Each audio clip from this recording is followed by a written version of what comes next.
नमस्कार, मी पुण्यावरून संगीता तिवारी.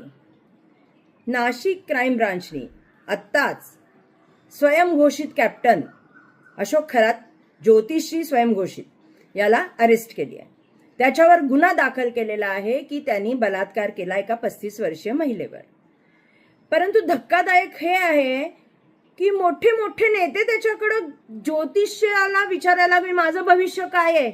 एका बलात्काराकडे, एक बलात्कारी माणूस आहे, त्याच्याकडे मोठ्या मोठे राजकीय नेत्या, महिला नेत्या, म्हणजे आता त्याच्याकडे जे 58 व्हिडिओ त्याच्या याच्यामध्ये मिळालेले आहेत त्याच्यामध्ये मोठ्या मोठ्या राजकीय महिला आहेत, नामांकित महिला आहेत.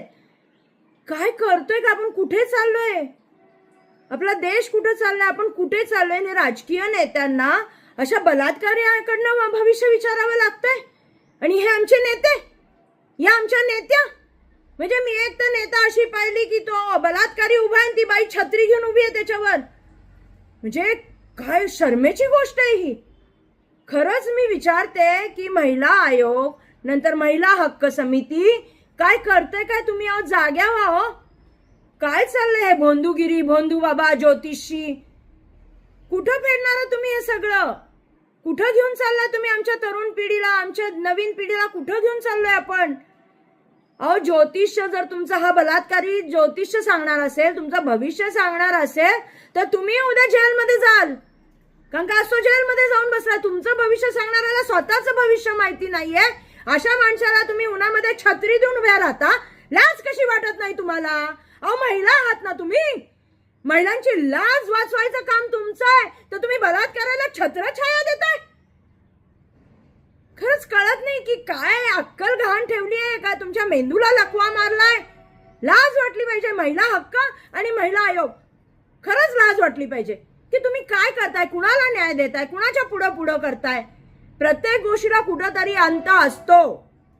कोणत्याही गोष्टीला आता खूप झालं. म्हणजे पार अगदी त्या संगमनेरला छोट्याशा मुलीवर, 6वीतल्या मुलीवर ऍसिड फेक होतीये. कुठनं येते हिम्मत? हा बलात्कार करतो नालायक माणूस. पार मोठे मोठे नेते पळत पळत जातात त्याच्या इथं आमचं भविष्य सांग म्हणून. काय चाललंय काय? मी खरंच जनतेला हात जोडून विनंती करते, जागे व्हा. नुसतं आम्ही बोलतोय तुम्ही ऐकताय, आम्ही बोलतोय तुम्ही ऐकताय. कुठं तरी रिॲक्ट व्हा. तुम्ही पण बोला, तुम्ही काहीतरी यांना शिकवा.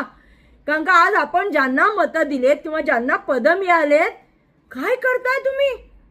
म्हणजे आमच्या सगळ्यांचे आयुष्य आमच्या मुलाबाळांच्या दावणीला बांधलेत. कोणी अधिकार दिला तुम्हाला?